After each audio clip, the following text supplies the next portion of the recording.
To speak to us more about the 16 days of activism against women and children abuse, we're now joined in studio by the chairperson of the Commission for Gender Equality, Mfanozelwe Shozi. Mr. Shozi, good evening and welcome. Very good evening to you and to your listeners.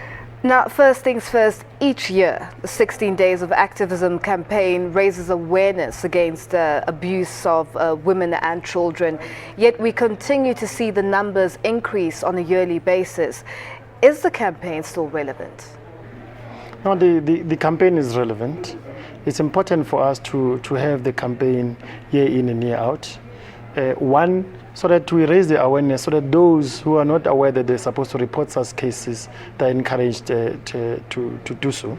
But we need also to actually step up the game in terms of actually making sure that those who come before, who report their cases, the perpetrators are actually brought to book. So there's a lot that we still need to do. And I think it's important as well, as we've been saying this as various stakeholders, to say this needs to be placed within the 365 days program so that we're able to deal with these issues on a daily basis. Therefore, the campaign is important. And what is also important to me is that we must also include other issues like economic abuse, psychological abuse, as well as emotional abuse, because in the past that has not been raised to the level that the physical abuse has been raised.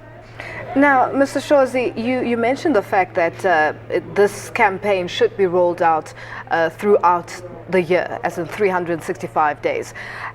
The challenges that have been faced over the 16-day period, what is it that's different that government should be doing or organizations should be doing to look at the process of the activism against women and children abuse? What should be done differently to ensure that this abuse is decreased? One, there are a number of institutions that need to play an important role here. One of those is the family, because most of the intimate abuses occur at the family level. But the government as well, what is actually happening is that government departments are doing an extremely good work in their own different departments. For example, correctional services are doing their own work, NPA are doing their own work, but the coordination seems to be problematic in terms of how they should actually do some of these things together. For example, a very good example is the fight between the NPA and the police in terms of the investigation of the Reche Park case. So you can really see that the coordination at the particular level is problematic. But I think coordination needs to be, and resources around gender-based violence needs to be increased so that NGOs as well need to actually get funding from that, and the funding of gender institutions as well needs to be increased so that at least they're able to deal with all these cases. And I think the other critical matter that relates to gender-based violence are social services that are supposed to be received by victims of violence.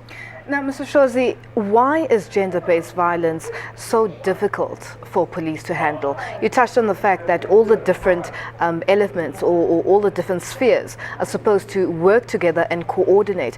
What happens in the interim where, for instance, that Reche Park incident with Tigran, alleged accused, being released because of lack of evidence? What really happens in that process? I think the police officers need to be really trained on gender-based violence, because gender-based violence is not just one crime. It's an array of different crimes. They need to be trained on how they should actually deal with those particular crimes as well.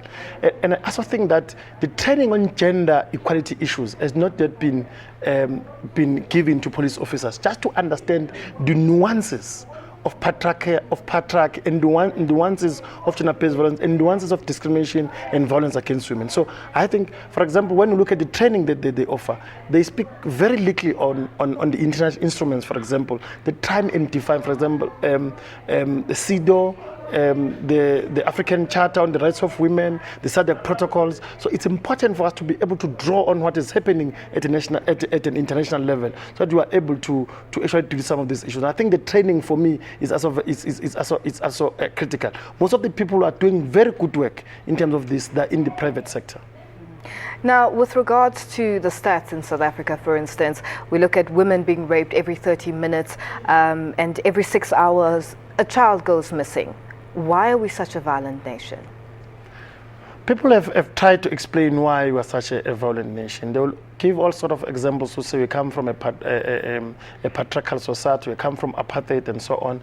But I think that we are a violent a nation because we are shaped by patriarchy, and the power and the masculinities that mostly men have are also very critical in this particular juncture. Therefore, for me, I feel that we need to actually change the patriarchal power of the country. We must also be able to actually get into different institutions and see how we raise our children. We must also go to education institutions as well, the basic education, and be able to actually teach our children about how they should actually live. And I think we must begin now to teach how we could actually live in a peaceful society. And I think it's for us now, we need to actually preach a peace, and also must make sure that we do less things that are going to promote a violent society. Now, can we just touch on the fact that it has to start from an early age, teaching children how to interact with each other and teaching them how to respect one another. Now, in the case of situations where a child is raped within the family, maybe a 2-year-old, we've had incidences and cases of such things happening, and dealing with that, you know, how does one move from that and grow and develop? Because psychologists seem to say that a child who goes through trauma or abuse at an early age is very likely to become a perpetrator when they get older. You know, the psychological effects, and how does that come into play? It's something that is worldwide, and research has actually proven then that if you've actually grown up, and that's why other people will always relate that to the previous violent society that we are coming from as a country. So, but it's still important for us to actually educate the families about how they should actually raise their children, and also talk about the plight of gender-based violence against women and children. And also what is also critical is now people are also coming out who are LGBTI, people who are gays and lesbian and so on. It's also important to talk about those particular issues, because other people, the tolerance for me is also a critical issue. We must also educate people to be tolerant to one another and be able to accept one another in their own diversity. Now, Mr. Shozi, and before I let you go, just to sum up, what should we be looking forward to in these next 16 days? What is important is that we will be engaging men. As a Commission for Gender Equality, we are engaging men, but our particular focus is on femicide, on intimate partner violence and so on. So what we are looking at is to try and change the perception and the mindset of men as well as families and richer structures. Mr. Shozi, thank you so much for joining us. Thank you very much for having us. That was Mr. Mfanozelwe Shozi, the chairperson of the Commission for Gender Equality, talking to us about the 16 Days of Activism campaign. Now, today's launch of the 16 Days of Activism campaign got a lot of responses, with many voicing their opinion regarding the campaign through social media. Let's take a look at some of those tweets that have come through. Mondlingema says women and children are brutalized throughout the year, their cries receiving no attention. Come year end, the 16 Days of Activism is launched. Amadu Nakaka says there is a role for all of us in stopping violence against women. Break the silence, speak out, stop it, report it. 16 Days of Activism. Ms. P says ultimately we want victims to become more than just survivors. Together we can.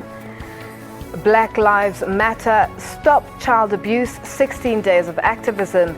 And those were just some of the tweets that came through from some of our viewers. Time now to take a quick